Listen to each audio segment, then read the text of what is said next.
aquí en San Lázaro, sede de uno de los elementos del Poder Legislativo mexicano, concluye este periodo de sesiones iniciado el pasado 1 de septiembre. El año legislativo corre de 1 de septiembre de un año al 31 de agosto del siguiente. Concluye así este periodo, los diputados todavía debaten a esta hora, es el mediodía de este día 15 de diciembre.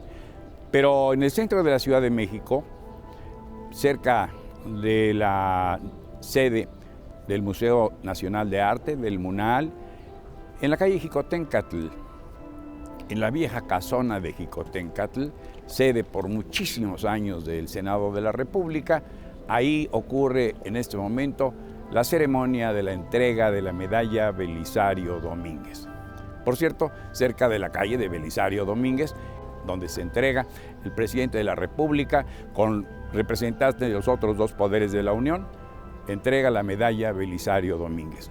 Se evoca entonces, cada año que se entrega la medalla Belisario Domínguez, a mexicanos distinguidos, a mexicanos nobles y notables y señalados por su contribución al bienestar del género humano, ya en lo espiritual, ya en lo material, su efecto como estadistas, como pensadores, como escritores, como poetas, como reporteros, como el propio Granados Chapa, Miguel Ángel Granados Chapa, evocado, querido y admirado Miguel Ángel, como el escritor Carlos Fuentes, o como el magnífico Ignacio García Telles. Bueno, Ignacio García Telles, que fue rector de la Autonomía Universitaria en el año 29 del siglo pasado, fue el guardián, celoso guardián del testamento político del presidente Lázaro Cárdenas del Río. Don Ignacio García Telles, un mexicano ejemplar, un mexicano uno de los creadores del Instituto Mexicano del Seguro Social. Don Ignacio García Telles tuvo la medalla Belisario Domínguez por sus tantos méritos y tantos servicios a la patria y opinó que dado que no coincidían sus gustos, sus inclinaciones políticas con las del régimen a la sazón, prefirió declinarla, prefirió decir no, en virtud de que estoy muy inconforme, estoy muy a disgusto, estoy enojado por cómo están gobernando a mi país, y entonces prefirió no recibir la medalla Belisario Domínguez, que evoca, que trae a la memoria inmediatamente la actitud valiente, la actitud arrojada, la actitud decidida de un legislador que rompió el silencio, que no quiso callar y no quiso arropar al usurpador Victoriano Huerta. Y entonces ese gesto, convocar a sus compañeros legisladores, sublevar, llamar a la nación sobre los crímenes y la sangre que derramaba Victoriano Huerta en su régimen, le costaron la vida. Fue asesinado. En fin, hoy se entrega, la entrega al señor presidente de la República, Enrique Peña Nieto, en el Senado, en la casona de Jicotencatl, al escritor chiapaneco, por cierto, chiapaneco él, Heraclio Cepeda. Quizás usted lo recuerde porque en los 60s, junto con Jaime Labastida, que hoy es el presidente de la Academia de la Lengua y tiene muchos méritos, Jaime Labastida, para obtener ese rango, como filósofo, como profesor, como educador, como notable mexicano y hacedor de una fina obra, publicaron un libro que se llamó La espiga amotinada. Eran varios poetas los que lo conformaban. Algunos ya desaparecieron, andan frisando a los 70 y tantos, arañando ya a los 80, de suerte que... Y estaba José Rogelio Álvarez, que también estuvo cerquísima de esa medalla, creador de la Enciclopedia de México, gran auxiliar, colaborador estrechísimo de don Agustín Yáñez. Y estaba la maestra, la inolvidable poetisa Griselda Álvarez, que fue gobernadora de Colima, primera mujer gobernadora. En fin, se procura que la medalla vaya a dar, se luzca en el pecho, en el esternón de un mexicano muy distinguido, de un mexicano respetado, querido, admirado por su obra, reconocido por sus iguales, por los pares que dicen, he ahí a un gran mexicano.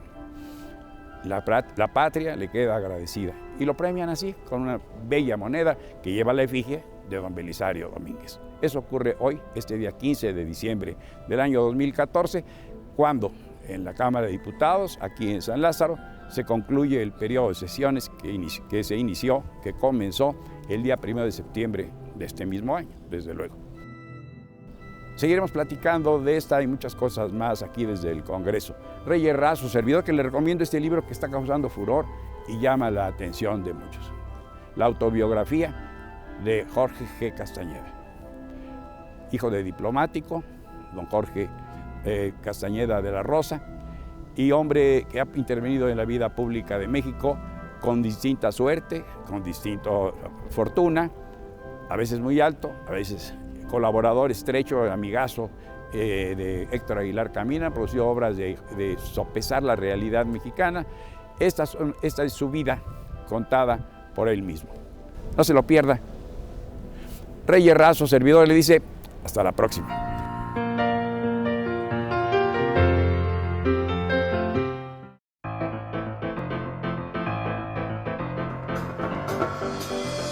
Estamos de nuevo en Desde el Congreso, platicando con la Comisión de Derechos de la Niñez. Retomando el tema, diputada Cintia, me gustaría que nos hablara en qué consiste la creación y cómo será el funcionamiento de los centros de atención, el Registro Nacional y la Procuraduría Federal de Protección de Niñas, Niños y Adolescentes contemplados en la nueva ley. Mira, realmente los centros de asistencia social ya existen. Es la sociedad civil organizada que también presta sus servicios a la ciudadanía y al Estado, ¿no?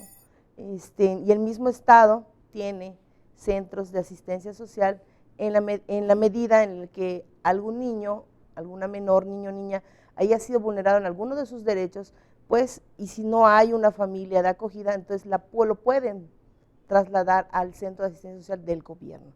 Sin embargo, la idea es que estos centros de asistencia social sean de manera temporal, que los menores puedan regresar a algún vínculo familiar, que ya sea una familia de origen o una familia adoptiva, pero sobre todo aquellos centros de asistencia social que están ya establecidos, sí a nivel nacional va a haber un registro de todos esos centros de asistencia social, que cuenten con las instalaciones adecuadas, que tengan todos los servicios que los menores necesitan para que haya una regulación en general, ¿no? En la Procuraduría se va a encargar también de ver esa parte junto con los sistemas DIF nacionales, y realmente las procuradurías, ya tenemos en los estados diversas procuradurías de la defensa del menor y la familia, ¿no? Sin embargo, se les cambia por completo el sentido, sino que sea una procuraduría de protección, una procuraduría que garantice los derechos de niñas, niños y adolescentes, que no sea una institución de mero trámite, sino que en realidad se preocupe y lleve a cabo las acciones necesarias para proteger esos derechos, como interponer denuncias en el Ministerio Público, la parte de la Comisión de Derechos Humanos en cada estado y a nivel nacional que puedan coadyuvar con la Procuraduría de Protección, pero sobre todo lo más importante es que también la sociedad civil, que es parte de este servicio que se presta a la sociedad, pues pueda de alguna manera también acceder a ciertos recursos para su mantenimiento y su servicio continuo en cada estado, ¿no? Diputada, perdón que la interrumpa, sí. ¿Cómo garantizan, por medio de estos centros de los que me está platicando, la seguridad del denunciante, en este caso el menor? Eso por un lado, y por el otro lado, ¿cómo orientar a los niños o a niñas y adolescentes a que formulen esta denuncia? Porque muchas veces es parte de la educación, están viéndolo en casa, crecen con eso y no se dan cuenta que violan sus derechos. ¿Se está implementando dentro de las escuelas o instituciones algún método para orientar a estos niños sobre sus derechos y de qué se debe hacer en caso de que estén sufriendo algún tipo de violación a los mismos? Sí, mira, la nueva ley esquematiza diversas acciones que ya estaban establecidas, pero la nueva ley las mejora. ¿En qué sentido? Los menores, si bien es cierto, desde la escuela, pues reciben educación desde la casa, reciben cierta educación, pero aquel niño que ha sido vulnerado en sus derechos, o sea, estamos hablando de un abuso sexual, estamos hablando de maltrato familiar, las mismas escuelas ya cuentan con unidades donde los niños normalmente acuden cuando el niño, el profesor detecta que tiene un comportamiento diverso a los demás niños, ¿no? El niño tal vez no puede expresarlo con sus letras como tal, pero sí puede empezar a tener ciertas reacciones que generan una duda de qué estaba pasando con ese menor. Entonces, en las mismas escuelas hay centros de atención. Estos centros son los que llaman a lo que hoy son los DIF estatales y, bueno, en el caso se reporta al DIF nacional, para que entonces haya una investigación por parte del DIF y la Procuraduría de la Defensa del Menor y la Familia en atención a este menor. Realmente lo que va a ocurrir es que se va a lograr no solo levantar la denuncia correspondiente, sino resarcir sus derechos del menor. Yo ahí quisiera comentar algunas cosas que Sí, coincido con mi compañera diputada. A ver, de lo que se trata es cómo restituimos los derechos de las niñas, niños y adolescentes que han sido vulnerados sus derechos. Y de ahí es de que requieren una atención especial porque están en una circunstancia especial. ¿Cómo restituírselos? Esa es por una parte que tendrá la coadyuvancia de la Procuraduría. Pero por otra parte también dos cosas que yo quisiera apuntar. Una, los centros de asistencia social. En la actualidad no sabemos cuántos existen. Hay por ahí un censo de cuántos podría haber y demás, pero de manera con certeza no hay quien nos diga, en México tenemos tantos, pero además hay miles de niños y además estos niños se encuentran en esta circunstancia. Nadie nos lo puede decir. ¿Por qué? Porque esto lo estaba llevando a cabo cada estado.